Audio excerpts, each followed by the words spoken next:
Buenas noches. Dios no reclama nunca nada que no haya dado a conocer a cada uno de nosotros. Cuando nosotros miramos en la palabra de Dios por la ley, el judío sabía perfectamente lo que significaba tomar el nombre de Dios en vano. Y entonces podríamos ir a Éxodo 27.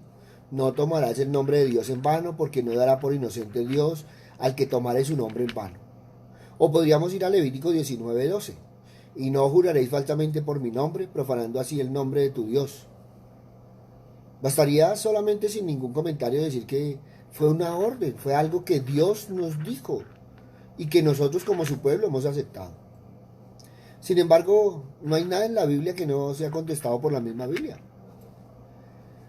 Y por eso si vamos al Nuevo Testamento, también se habla sobre ello. Y se da énfasis a que es el mismo nombre de Dios, se conjuga con la inmutabilidad de su consejo, de su persona, de su palabra. Y entonces estaríamos caminando sobre Hebreos capítulo 6, versículo 13 al 20. Porque cuando Dios hizo la promesa a Abraham, no pudiendo jurar por otro mayor, juró por sí mismo, diciendo: de cierto te bendeciré con abundancia y te multiplicaré grandemente. Y habiendo esperado con paciencia, alcanzó la promesa. Porque los hombres ciertamente juran por uno mayor que ellos, y para ellos el fin de toda controversia es el juramento para confirmación. Por lo cual, queriendo Dios mostrar más abundantemente a los herederos de la promesa la inmutabilidad de su consejo, interpuso juramento, para que por dos cosas inmutables en las cuales es imposible que Dios mienta, tengamos un fortísimo consuelo, lo que hemos acudido para sí mismo de la esperanza puesta delante de nosotros, la cual tenemos como segura y firme ancla del alma, y que penetra hasta dentro del velo, donde Jesús entró por nosotros como precursor, hecho sumo sacerdote para siempre según el orden de Melquisedec. Por eso nosotros ahora debemos notar nuestra responsabilidad. Si tú y yo portamos el nombre de cristianos, debemos conocer y hacer su voluntad. Mateo 21, 28, 31. Pero ¿qué os parece? Un hombre tenía dos hijos y acercándose al primero le dijo: hijo, ve hoy a trabajar en mi viña. Respondiendo él dijo: no quiero, pero después se arrepintió y fue. Y acercándose el otro le dijo de la misma manera, y respondiendo él le dijo: sí señor, voy, y no fue. ¿Cuál de los dos hijos la voluntad de su padre? Y dijeron ellos: el primero. Jesús les dijo: de cierto os digo, que los publicanos y las rameras van delante de vosotros al reino de Dios, y buscar nuestra consagración. Qué hermoso, porque deberíamos evaluar nuestra conducta, ya que tú y yo no podemos permitir que nuestra conducta demuestre que estamos profanando el nombre de Dios. Tu conducta y mi conducta deben mostrar el nombre que portamos, el de Cristo. Y muchas veces lo que hacemos es blasfemarlo, difamarlo. Por eso Hebreos 10, 26, 31 nos dice muy claramente: porque si pecáramos voluntariamente después de haber recibido el conocimiento de la verdad, ya no queda más sacrificio por los pecados, sino una horrenda expectación de juicio y de hervor de fuego que ha de devorar a los adversarios. El que viola la ley de Moisés por el testimonio de dos o tres testigos muere irremisiblemente. ¿Cuánto mayor castigo pensabais que merecía el que pisoteare al Hijo de Dios y tuviere por inmunda la sangre del pacto en la cual fue santificado, e hiciere afrenta al Espíritu de gracia? Pues conocemos al que dijo: mía es la venganza, yo daré el pago, dice el Señor. Y otra vez el Señor juzgará a su pueblo. Horrenda cosa es caer en manos de Dios vivo. Entonces miren que muy claramente que si tú sigues pecando deliberadamente, si tú coges como juego el perdón de que yo peco y empato, entonces yo voy y pido perdón y vuelvo y otra vez, ¿a dónde nos está llevando esa actuación? Y estamos ¿qué? Volviendo atrás y profanando el nombre de Dios. ¿Y qué decir de nuestro cuerpo? Porque nuestro cuerpo es una trinidad. Somos tres en uno. Somos un espíritu que tiene un alma que vive en un cuerpo.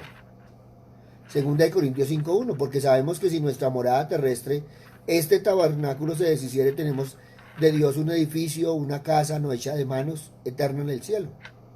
Recuerda, somos un tabernáculo. Y cuando nosotros hablamos de ser el tabernáculo, pues estamos pensando en el Antiguo Testamento, que tenía tres partes: un patio exterior, el lugar santo y el lugar santísimo. Y el lugar santo era 2 veces más grande que el lugar santísimo. Por eso una de las mejores ilustraciones que podemos tener es el tabernáculo. Cuando tú miras, el patio representa nuestra carne, el lugar santo representa nuestra alma y el lugar santísimo representa nuestro espíritu. Por lo tanto, el lugar santísimo es donde mora el Espíritu de Dios. Es importante comprender cómo se profana el templo. Y entonces tenemos que mirar en nuestro espíritu. No en nuestra alma y carne. No, esa es la parte de nosotros que podemos entregar a Dios o a la desobediencia. Entonces, cuando nosotros miramos, nuestra alma está formada por mente, voluntad y emociones. Nuestra carne es lo que puede ser visto, tocado y sentido. Tiene una sustancia, el espíritu no tiene ninguna sustancia. El espíritu es intangible. Es nuestro espíritu el que ha nacido de nuevo. Y es nuestro espíritu donde el Espíritu Santo de Dios establece su residencia. Por eso muchas veces dicen que el espíritu es el hombre interior. Pero nunca debemos olvidar que somos una Trinidad. Ahora, el espíritu ha nacido de nuevo. Y el alma y la carne están siendo salvadas. Por eso nosotros debemos negarnos a nosotros mismos para conformarnos a la imagen de Cristo. Son el alma y la carne las que pueden ser habitadas por espíritus, demonios, bueno, todas esas cosas que llaman. Es el alma donde tiene lugar la batalla espiritual, la cual se manifiesta en la carne. Y entonces llegamos que la mente es el campo de batalla.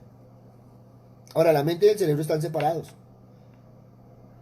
Pero no puede mostrarse científicamente cómo es esto. El cerebro es físico, la mente es almática. Las semillas del pecado están en la mente, mientras que el fruto del pecado es manifestado en la carne. Ahora, el pecado y todas estas cosas oprimen al creyente. Hacen la opresión en el cuerpo y en el alma. Cuando entró Jesús al templo, lo vio profanado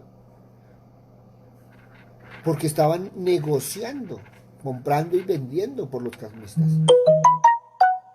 Dice que echó fuera a todos los que vendían y compraban en el templo y volcó las mesas de los cambistas, la silla a los que vendían palomas, y les dijo: escrito está: mi casa, casa de oración será llamada, mas vosotros la habéis convertido en cueva de ladrones. Y vinieron a él en el templo ciegos y cojos y los sanó. Qué hermoso. Por eso cuando nosotros hablamos de profanar su nombre, pues eso es un cargo serio. Y nosotros debemos reverenciar, respetar el nombre de Dios. Y cuando nosotros miramos, ni siquiera en el Antiguo Testamento los escribas se atrevían a escribir, a pronunciar el nombre. Y entonces ellos iban, se tomaban un baño, cambiaban sus ropas, pero nunca pronunciaban. Era algo sagrado. Y cuando uno veía antes lo sagrado que eran las Semanas Santas y muchas cosas que hoy en día se ha perdido. Y cuando nosotros pensamos en nuestra propia historia, en la historia de cada uno de nosotros, pues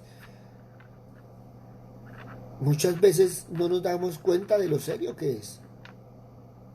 Cómo nos hemos tratado como personas, cómo nos hemos tratado unos a otros, cómo hemos tratado a nuestros descendientes, pero también a nuestros ancestros. Porque unos con otros, tristemente, ni siquiera nos hemos respetado. Y hemos olvidado lo que dice la palabra, que hay de aquel que hace algo a uno de mis pequeños, porque es a mí el que lo hace. Entonces, ¿a quién estamos lastimando, profanando? Y demuestra que hemos vuelto atrás. Por eso debemos tener mucho cuidado con esa marca de espiritualidad. Porque Dios requiere que como pueblo se le respete no solo su nombre, sino también los derechos de toda la humanidad. Y cada que violamos esos derechos, cada que violamos ese pacto que hemos hecho con el Señor, pues entonces estamos profanando su nombre. Por eso debemos empezar a respetar la humanidad, a vivir la vida con una mentalidad espiritual.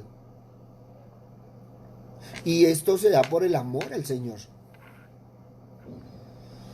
Y debemos empezar a mirar y a tener esa vista espiritual para ver eso mundano. Porque muchas veces seguimos en lo mundano. Y cuando tú levantas la mano y dices que eres cristiano, pues estás diciendo que representas a Cristo. Pero ¿cómo estás representando a Cristo?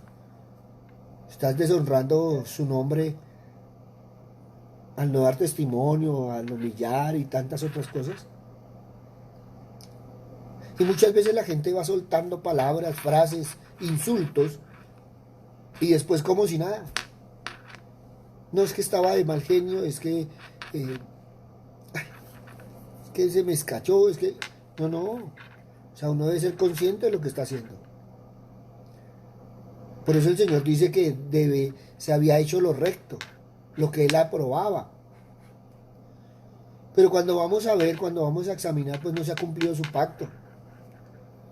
Y muchas veces no nos damos cuenta, pero nos hemos vuelto atrás, hemos profanado su nombre. Muchas veces podemos demostrar al mundo que se sirve a Dios, a ese Dios vivo y verdadero. Pero en el testimonio, en el caminar, se da cuenta que es una simulación, que no cumple su promesa. Y no solo se está desprestigiando él mismo, está profanando y deshonrando el nombre de Dios. Lo que el mundo siempre observará es la vida del Hijo de Dios. Y eso quiere decir el nombre de Dios, el progreso de su palabra en el caminar diario.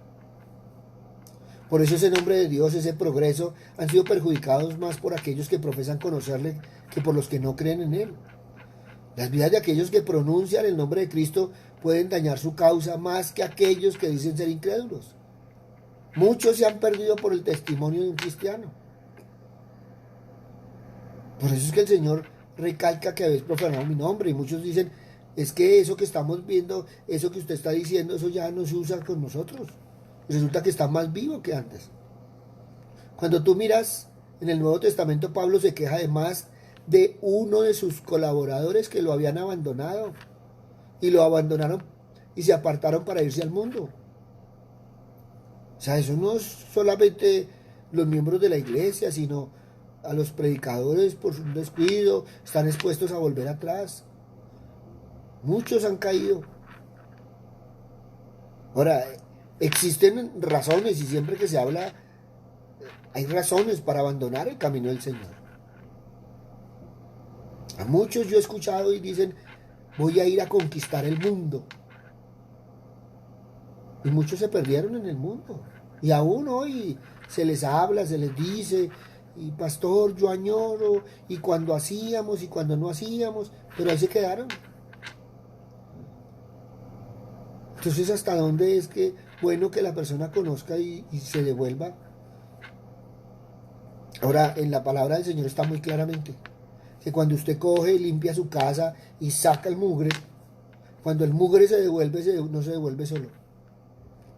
Por eso es muy duro después de que cae volver. Porque si le costó la primera vez, la segunda vez va a ser más fuerte. Y algunos quizá han abandonado al Señor con la excusa del trabajo cotidiano. Otros porque les salió algo mejor, por designación, ya sea económica, de trabajo, política.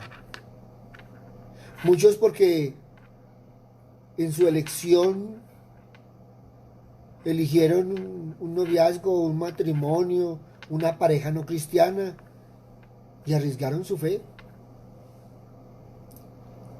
Lo que pasa es que una vez desconectados de Dios, pues ya entonces empiezan a enfriarse y no tienen ese temor de arrodillarse y se arrodillan ante dioses ajenos.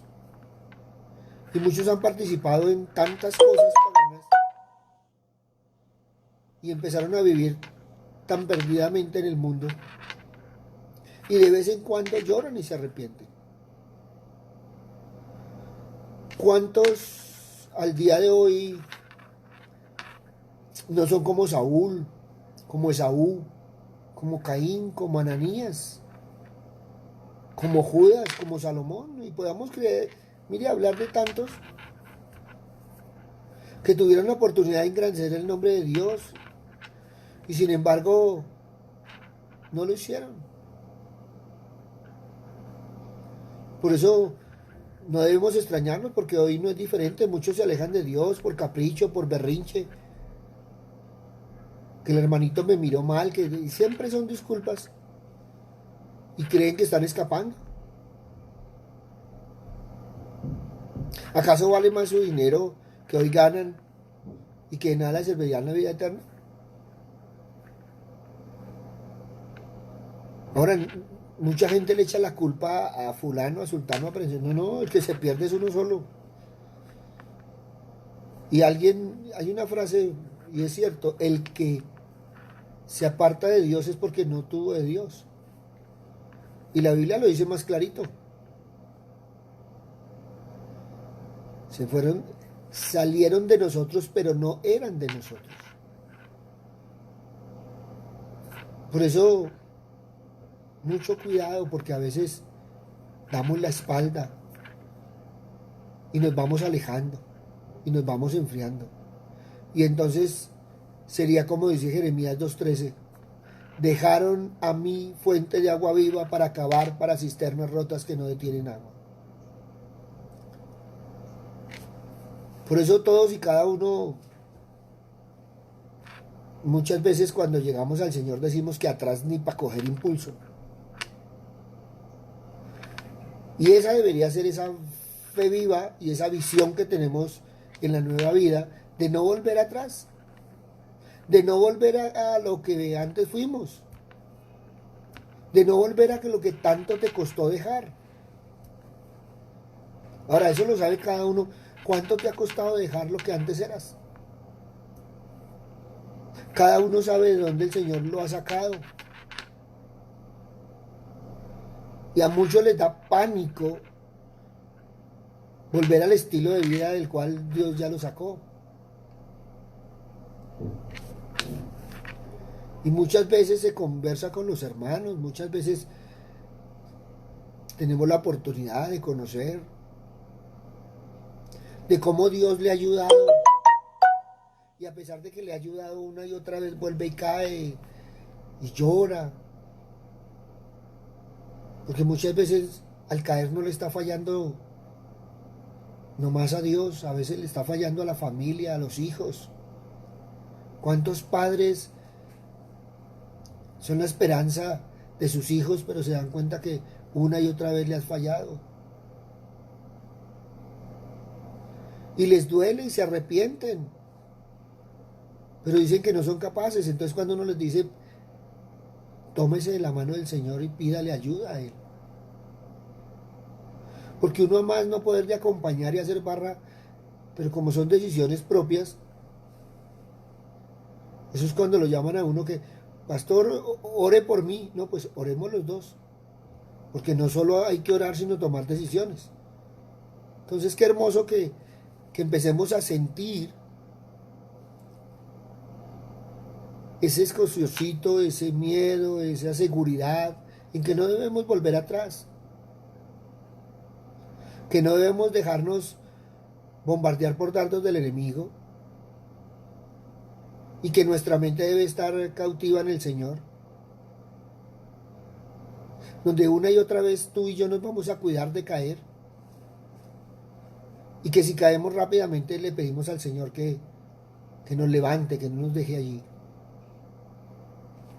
Y muchas veces la gente dice que es que uno les habla duro, que es que los está exhortando. Y aquí se dan enseñanzas en general y no se habla de nadie, pero hay gente que le escribe a uno, uy, pastor, es que hoy sí, mejor dicho, usted me cogió en medio durísimo. No, yo Es el Señor el que está hablando, pero ten presente que los pastores somos como sastres. Si le queda el vestidito bueno, póngaselo. Si es a su medida, póngaselo. Ahora mucha gente dice, uy, pastor, usted me dio durísimo. ¿Y qué hizo con eso? No, pastor, pues yo estuve pensando y ahí se quedan pensando. No, no. O sea, si el Señor les habla en la palabra, tomen decisiones. Evalúen su corazón. Reaccionen. Reaccionemos. Porque muchas veces algunos están pensando en volver atrás. Están pensando en abandonar los caminos de Dios porque es que Dios ya no les escucha, porque es que Dios no les hace. No, no. Cualquiera que esté pensando en seguir sus propios caminos, tómese de la mano del Señor. Ahora muchos les dicen, no, mire, es que las consecuencias y en los miedos. No, no, yo le digo es piénselo bien. Si el Señor nos ha cuidado, si el Señor nos ha traído, si el Señor nos ha tenido en bien, cuidémonos de no volver atrás. Porque el problema no es caer, el problema es caer más abajo de donde estábamos. Porque el pararse cuesta tanto. Y en alguna oportunidad había una señora, ella me decía, pastor, si viera, yo trato de con el Señor de ser lo mejor, pero es que no puedo. Y a mí me encanta porque usted viene los domingos y entre semana no está solo. Y yo le decía, pero es que no se afiance en su pastor, afiances en el Dios grande y verdadero. Sí, pastor, yo leo la Biblia en la mañana, pues que en la tarde llegan y entonces nos ponemos a jugar cartas, plata, y he perdido lo del diario. Yo decía, Señor, yo le decía, mujer, ¿y el diario es suyo o el de sus hijos? Pues es que no he tenido que echarle a la olla. Ahí me ponía a jugar lo de sus hijos y no era volver atrás. Entonces ella decía, no, pastor, yo lo puedo llamar, llámeme. ¿Pero qué? Llamaba y me decía, pastor, ya estoy jugando. No, pues bonito. Entonces uno a veces dice, mire, esa parte de decisión, esa parte de ser firme en el Señor, a veces está tan débil. Y a veces no trabajamos en nuestra parte espiritual. Todos estamos en ocasión de caer. Cuídese de no caer, dice la palabra. Muchas veces nos dejamos influenciar por los demás. Muchas veces nos dejamos guiar por el mundo. Muchas veces nos dejamos inducir al pecado.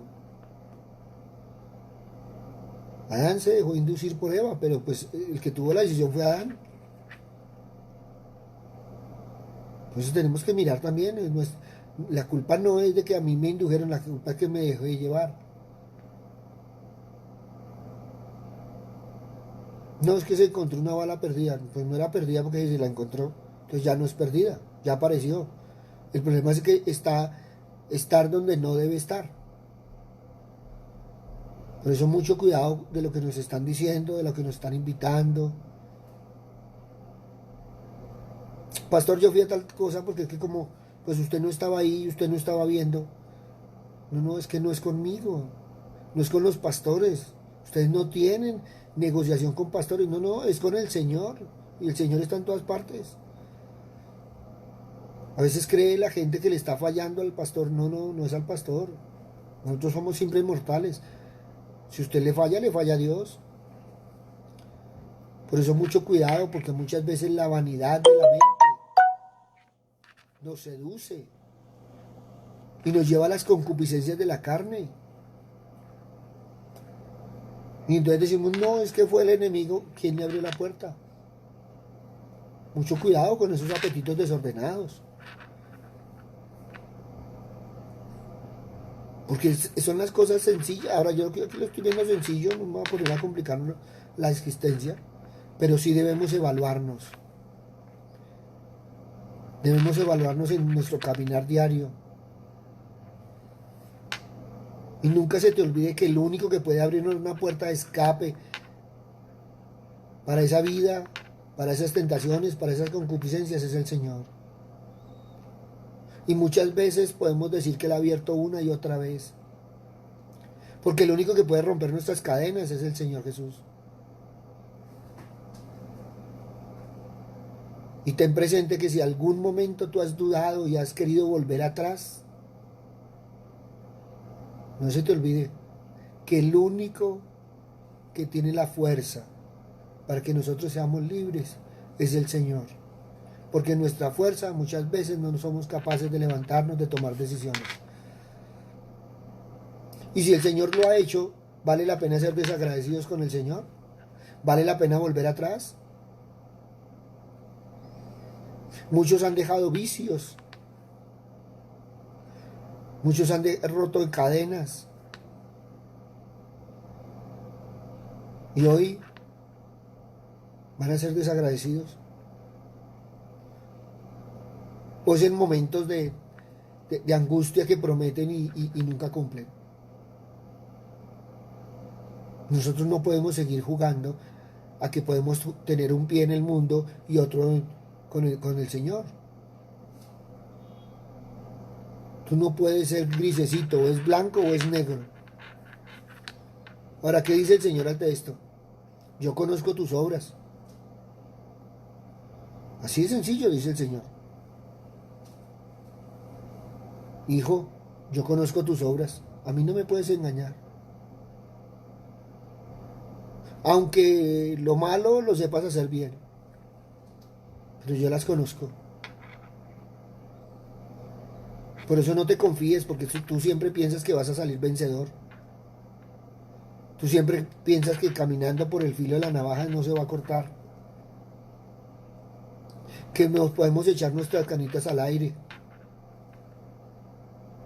Y eso yo mañana oro al Señor, me levanto y oro y ya con eso tengo. No, no, no. Evalúa muy bien. Tú ya conoces la palabra del Señor. Y de lo que conoces sabes que tienes que hacer. Pero cada uno debe responder por sus actos. No debemos enredarnos en el pecado porque seremos vencidos. Y nuestro postrer estado será peor que el primero. Si no siendo cristiano nos iba como regular son por nuestro estilo de vida, pues siendo hijos de Dios, nuestra vida no puede ser como al principio. Ahora, entre más alto, más dura es la caída. Por eso entonces tenemos que tener claras las cosas. Tu camino puede ser de bendición o puede ser de destrucción para los que vuelven atrás. La decisión está en ti, no está en nadie más. Por eso la palabra dice, mejor es no haber conocido, que conociendo la misericordia, el amor, la bondad de Dios, menospreciarla y volver atrás. Así es sencillito. Por eso el camino de Dios no es un juego. Es algo serio. Es algo que tenemos que tomar en serio. Dios te ama con amor puro y sincero. Por eso vuelve a Él. En lugar de estar pensando, en lugar de estar meditando sobre tu vida antigua, sobre las malas decisiones que tomabas. Nada ni nadie te dará lo que Dios te ha dado y tú lo sabes muy bien. Por eso reflexiona sobre tus decisiones. Y si has dudado o has dejado al Señor, vuelve a Dios. Él jamás te ha olvidado. Él nunca se ha olvidado de ti. Él no está enojado contigo. Él tiene la ventaja que no viene y te dice, ay, mire, estoy decepcionado de ti. No, al contrario. El Señor ahora mismo abre sus brazos, esperando que salgas a correr hacia Él, esperando que te arrepientas y puedas recibir su perdón y que Él pueda comenzar esa restauración en tu vida. Por eso ahí donde estás, evalúa en el corazón si en algún momento, por alguna decisión, por algún berrinche, has vuelto atrás. Si en un momento dado esos berrinches has profanado el nombre de Dios,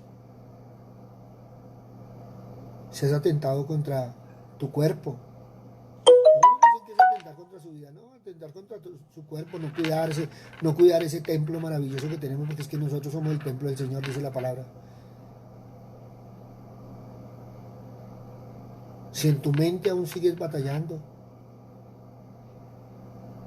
ahí donde estás, si quieres cerrar tus ojos, habla con Él y dile las cosas claramente. Ahí tranquilamente puedes hablar con el Señor, tomar su mano y empezar a caminar con Él. A que sea una decisión firme en ser parte del ejército del Señor. Papito Dios, hoy venimos a ti, Padre misericordioso, porque muchas veces, Señor Padre amado, consciente o inconscientemente hemos profanado tu nombre, Señor. ¿Cuántas veces hemos dicho que somos cristianos, Señor, pero no ha habido ese testimonio, ese compromiso, esa entrega, esa fe, Padre misericordioso? Papito Dios, es muy fácil cuando estamos bien hablar, decir, proclamar tantas cosas, pero cuando estamos en necesidad, en angustia, en desesperación, ¿cómo ha sido nuestra actitud, Señor?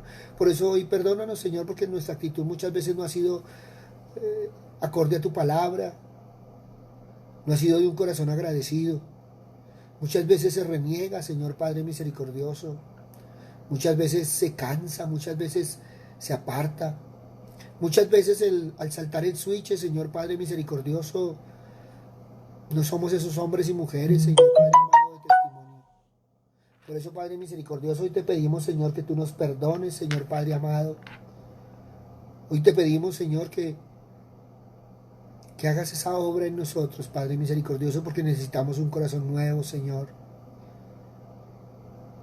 Gracias, Padre amado, porque tu palabra no dice que es que nos va a reparar el corazón. No, no, nos dices que nos vas a dar un corazón nuevo, ese corazón de carne, no ese corazón de piedra, Señor Padre misericordioso.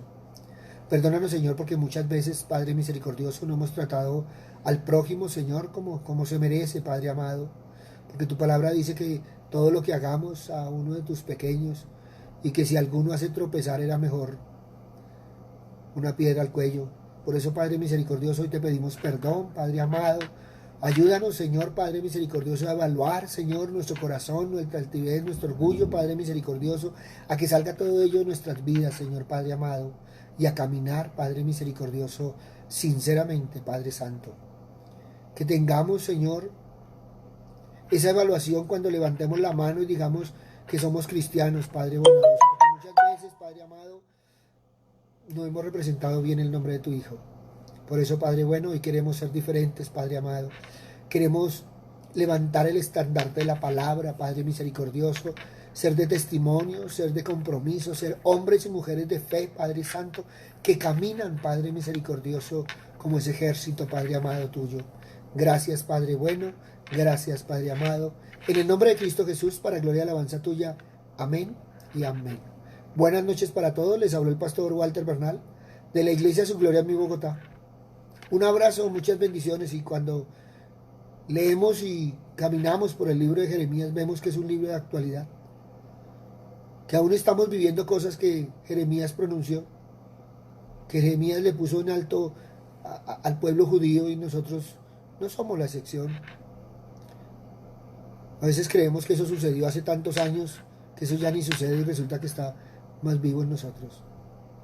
Por eso, evalúa tu corazón. Y si el Señor te pone algo de lo que debes arrepentirte, arrepiéntate. Eres tú y el Señor. Y empieza a tomar buenas decisiones y a caminar en la palabra. Empieza a vivir la palabra. Empieza a caminar en ella. Toma un versículo, si quieres, diario, y ponlo por obra en todo el día. Y lo verás cómo vas a empezar a caminar en la palabra, y cuando te des cuenta estás caminando en ella y sin ningún esfuerzo. No es que te tengas que aprender los versículos, no, pues si te los puedes aprender, genial, pero mucha gente se sabe la Biblia y no la vive. Entonces empecemos a caminar, a ir hacia adelante siempre. a tener en alto el nombre del Señor, a glorificarlo y a darle adoración y alabanza en todo momento y en todo lugar. Gracias a todos los que nos han escrito, gracias a todos los que nos hacen las preguntas, gracias a todos los que nos han dado todos estos temas, porque es gracias a ello que nosotros podemos ser mensajeros del Señor. Un abrazo grande, muchas bendiciones y adelante en el nombre del Señor. Buenas noches.